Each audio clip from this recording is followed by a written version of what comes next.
Is Hurston Waldrep the greatest pitcher of all time? We'll talk about it on today's postcast of Locked On Braves. So let's get into it. This is the Braves Postcast, your instant game reaction for the Atlanta Braves. Part of the Locked On Podcast Network, your team every day. Hello and welcome back to the Locked On Braves postcast, the solo edition here for your host, Jake Mastriani. Lindsay, unfortunately, not with us tonight, so bear with me as I work out the kinks here for the Locked On Braves postcast. Lindsay normally does all of this, as you're going to see today, but Lindsay had to deal with the family emergency. I'm sure he would appreciate the prayer, so it'll just be me tonight because I wanted to come in and talk about Hurston Waldrep and his performance on a Wednesday night against the Chicago White Sox. A very short 1-0 win and a series win for the Atlanta Braves that have now won 10 of their last 12 games. And they're hot once again. Playoffs not out of the question here for some of us. John saying Waldrep Cy Young 2026. Give me the odds. I mean, the way he is pitching last night, and just a shameless, selfless plug here. Maybe kind of coincidentally, I posted a podcast today talking about Hurston Waldrep and whether or not this is sustainable. And I pointed to the fact that the mechanical changes he's made and the pitch mix change that he's made is certainly given him the opportunity to stick in the big league rotation, which, let's be honest, if you were tracking and following Hurston Waldrep earlier this year, even, it was looking like that might be out of the question, at least for right now. And he has turned his season around. Before we get into all of that, make sure that you subscribe to Locked On Sports Atlanta on YouTube and wherever you get your podcast, as well as Locked On Braves. Appreciate all your support there. And again, Lindsay should be back with us tomorrow night. But it was a 1-0 win for the Atlanta Braves over the White Sox on a Wednesday. Like I said, under a 2-hour game here between the Braves and the White Sox, and no offense in this one after both teams combined for over 40 runs in the first two games of this series. It was a bit of a rain-soaked night here. I'm sure that had something to do with the conditions and the low offensive output, but it's also just a getaway game, which we know the Braves are usually a bit down for that as well. Yeah, an hour and 59 minutes in this one, shortest game of the year for the Atlanta Braves. And the big story, obviously, Hurston Waldrep. And since he has rejoined the Braves, he has been the best pitcher in baseball, certainly one of the best pitchers in all of baseball. And he did it again tonight with maybe his best performance so far. He goes 7 innings, just 4 hits allowed, 1 walk, no earned, 7 strikeouts. And he did so on 87 pitches. And to me, that's one of the more impressive things for Hurston Waldrep. Again, if you've been tracking his career, and, obviously I followed the college game very closely, as does Lindsay, I know, in the SEC. That's always been the struggle for him, is just the control and the ability to throw strikes. And for him to be able to get through 7 innings and that few number of pitches, 87 pitches, is just truly remarkable and shows how far along he has come and how much improvement he has made with these changes. Look, we talk a lot about the Braves development staff and what they are able to do, especially on the pitching side of things.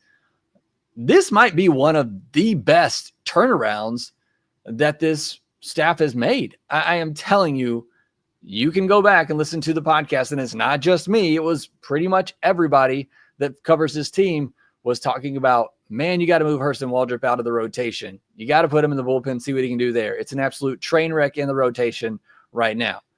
And Braves, to their credit, made some small changes. You can look at the mechanical changes before and after. It's not anything completely drastic, or at least it doesn't look visually. I'm sure it was for Waldrep, but it has made a huge difference and a huge impact. And I don't want to reiterate too much of what I already said on the podcast today. Again, you can go back and give that one a listen.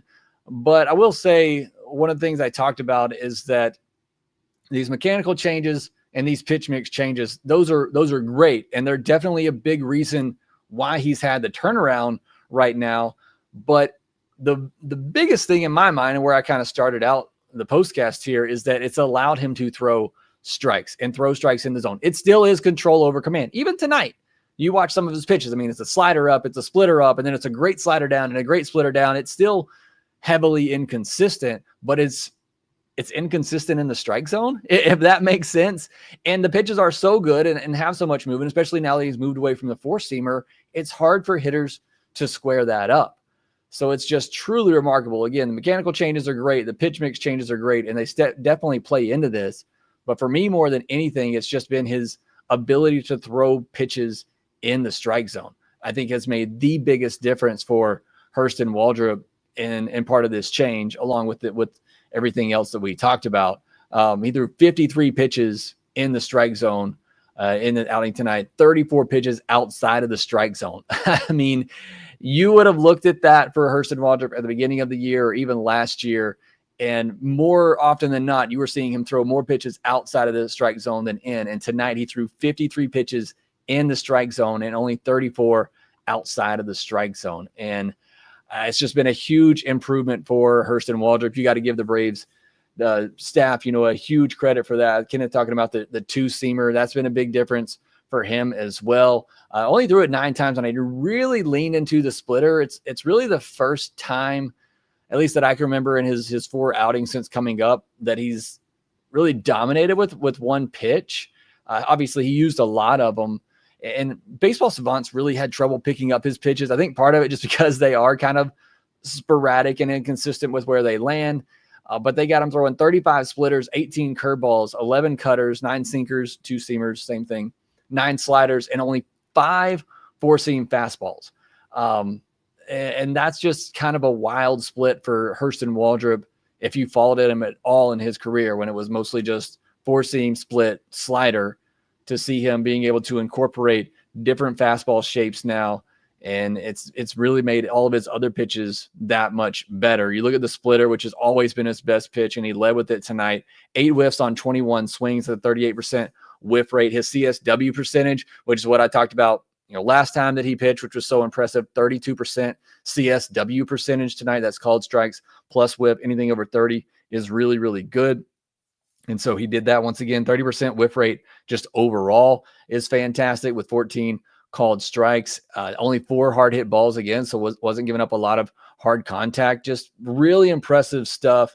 And again, another comment from Kenneth here saying his confidence is sky high. And I can't tell you enough how big that is for a pitcher. I mean, we've seen Braves pitchers come up. Kyle Wright's always the first one that comes to mind for me. 5th overall draft pick, a lot of high expectations coming out of Vanderbilt, really big stuff. And it took him a while to really gain that confidence to be able to succeed at the big league level. And for Hurston Waldrep, again, high draft pick, not, a top 5 pick, but a first round pick. And he comes up really, very, very quickly and gets his debut, and it goes terribly. And I've got to imagine it was a big, blow to his confidence. And so to see him just continue to have the success and gain that confidence, I think is huge for him as well. And certainly great for the Braves, great for the future of this rotation and what they could be in 2026 and beyond. Video Moon saying Braves 2025 playoff starting pitching roster sale. Waldrep, Wentz, a solid 3 there. I've heard. Waldrep's been the Braves' best pitcher. He and Joey Wentz, certainly since the All-Star break, have been their 2 best pitchers, and it's been a lot of fun to see. Again, I don't know that he's going to pitch to a sub-1 ERA for the rest of his career, but it's a nice run that he's on right now.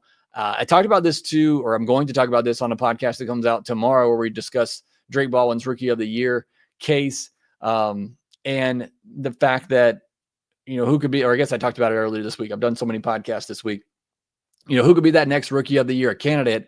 Waldrep might exceed his rookie status this year, which would hurt his chances of winning that award next season, is the only kind of downside. But either way, if the Braves have turned Waldrep into this guy, where he's a, 2-3, number 3 starter, after what he was at the beginning of this year, where it looked like there was just no shot and you were going to have to move him to the rotation.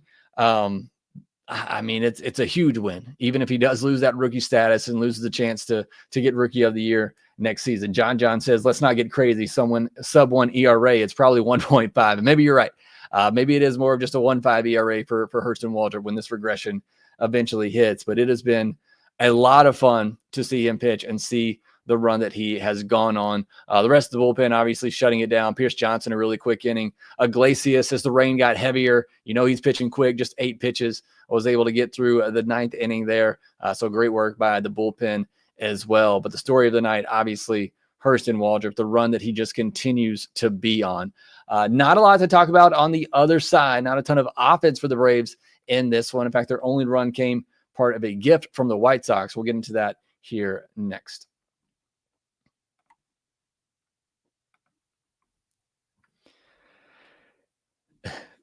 Most people can't name all their financial accounts or even what they're worth, whether it's 401ks, properties, or investments. And when you don't have the full picture, you can end up leaving money on the table. That's where Monarch Money comes in. It's an all-in-one personal finance tool that brings your entire financial life together in one clean, easy-to-use interface on your laptop or your phone. Monarch does the heavy lifting for you. You can link all your accounts in minutes, see clear data visuals, get smart categorization of your spending, and finally feel in control of your money without ever touching a spreadsheet. Do you have subscriptions that you forgot? I found 2 the other day that I had no idea. I don't know how we got subscribed to them, but somehow you do. I'm sure it was my kids just clicking around on something, but was able to spot them and get rid of them and save me some money.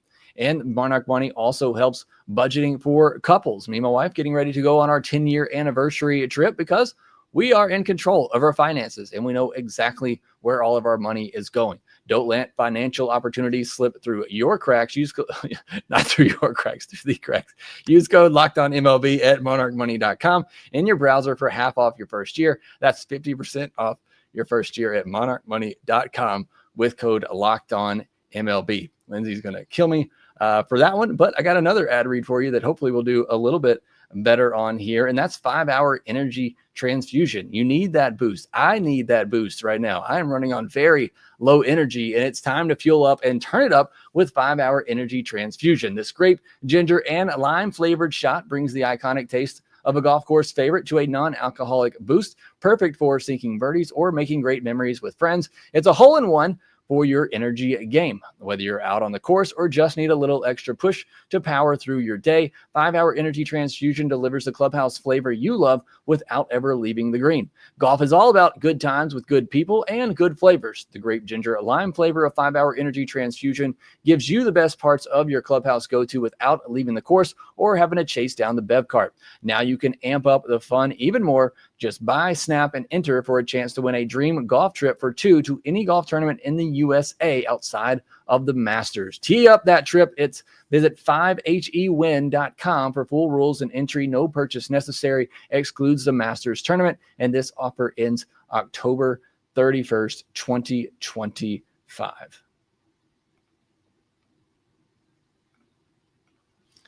All right, Lindsay, I'll try not to mess this up too much the rest of the way here, but thank you all for bearing with me here on this solo edition, jumping in here without a Lindsay. But appreciate all your comments and everybody in here. Over 200 people that were probably expecting Lindsay and got me. So for that, I apologize.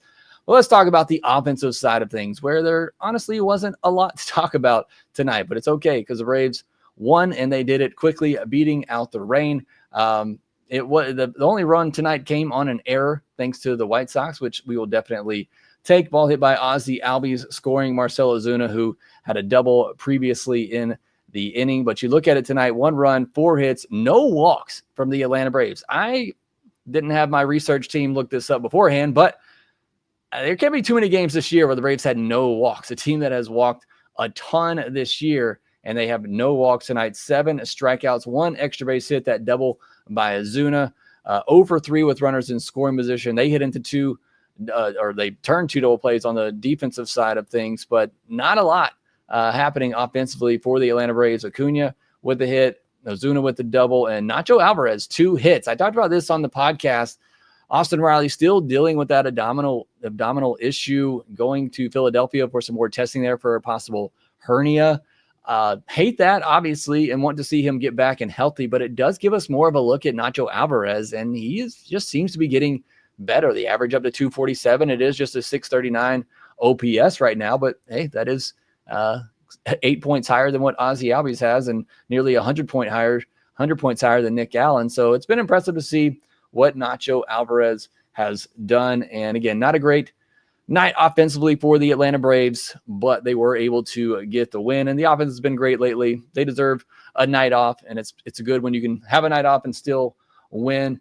Mass Boo says Braves winning by 1 run over losing by 1 run must be a thing now. And look, you always knew in the first half all those 1-run losses were going to eventually turn around and even out. It's just at this point, you just put yourself in too big of a hole. And obviously with the rotation falling apart, but those things generally even out. Jonathan Martin says, can Profar play second base at all? He can be there. Not very well. He hasn't played it in a long time, or at least not extensively in a long time. The last time he did, the metrics were not very good for Jurickson Profar. But yeah, I mean, you could certainly put him there. But we'll see what happens in the offseason. I mean, Ozzy's been swinging the bat better here as of late as well, and his defense has gotten better at second base. I do think they're going to pick up that option no matter what.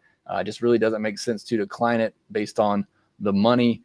John, Nick Allen's Gold Glove 2025. What do we do with him next year? Long contact bench player. I'd love to keep Nick Allen around as that, utility guy, but you also, if Nacho isn't your starter, then he's probably your utility guy that can play, second, short, third for you. So I just don't know that there's going to be room for him, but I mean, I'd love to keep him around for defensive replacement with that glove. Say you wanted to start Jurickson Profar at second base, you could do some things there with Nick Allen, move him around. So I think there's definitely some versatility and some value in keeping around Nick Allen.